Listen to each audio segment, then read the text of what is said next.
They've confessed and now want your support. We've been saying and showing you for years that it's not uncommon for romance scammers to confess who they really are to their target victims. Most of the time, the confession comes when a romance scammer is backed into a corner with no other options. Be it the victim found out they were lying about who they really were, or the victim refuses to send any more money or didn't send any money at all, and the scammer is at a point where, as a last ditch effort, they confess and then tell you that they really truly love you and were afraid to tell you who they really are as they feared you wouldn't like them.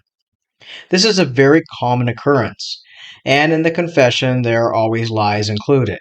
We've shown this many times over the years with scammers who confess, then spin a whole new story into their confession, often saying they're single with no kids when in reality they're married with children. However, there are an alarming number of target victims who emotionally become attached to the romance scammer. They believe the lies of the fake persona told them, and they want to continue to believe that the person behind the fake profile and stolen photo is the same loving, caring man, but it's just that they're not who they claim to be in the photo. Everything else was true. Romance scammers even push this agenda by saying that they're the same person, just a different face. This unfortunately leads to a victim who is deeply in love with the words the scammer told them and to believe that scammers' confessions and that they will be continued to be loved with an ideal relationship of honesty and truth.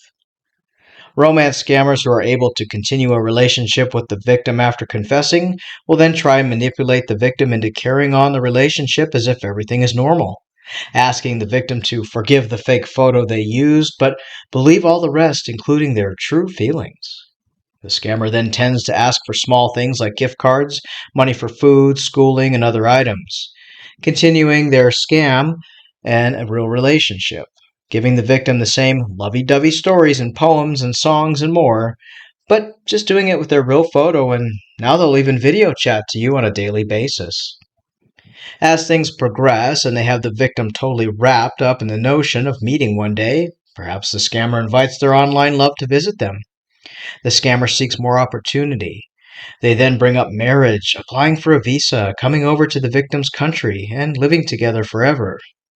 A large majority of romance scam victims fall for this, and a large majority of romance scammers are guys in their early to mid 20s and some into their early 30s who will then tell you that age is just a number as they continue to con victims who are often 15 or even 25 years their senior.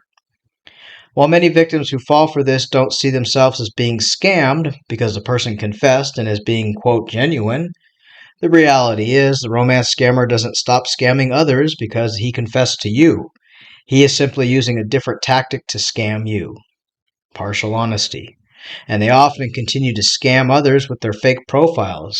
As we know, romance scammers often have several fake profiles going at one time, so there's a constant opportunity for them to get gift cards and cash from a different flow of people. If you fell for a romance scammer's fake profile and then they confessed and you find yourself carrying on a quote real relationship with the scammer, take a big step back. Keep in mind that they are still to some degree lying to you and lying to others. Sponsoring someone on a K-1 visa or any type of sponsorship comes with grave financial consequences, and if the relationship wasn't honest from the start, it's not going to continue to be honest even after they confess. Stay safe, and please know, as harsh as this sounds, them confessing to you is nothing special or new. It's their efforts to maintain your financial support, no matter what they have to show or tell you. Stay safe.